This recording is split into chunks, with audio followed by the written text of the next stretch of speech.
আগামী 12ই ফেব্রুয়ারি নির্বাচনে বাংলাদেশ জাতীয়তাবাদী দল কর্তৃক মনোনীত চুয়াডাঙ্গা 2 আসনে জনাব মাহমুদ হাসান খান বাবুর মনোনয়নপত্র সংগ্রহ করলাম এবং আশাবাদী আগামী দিন আমরা বিজয়ী হয়ে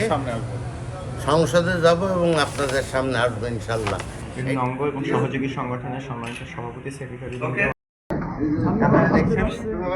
চুয়াডাঙ্গা 1 আসনে বিএনপি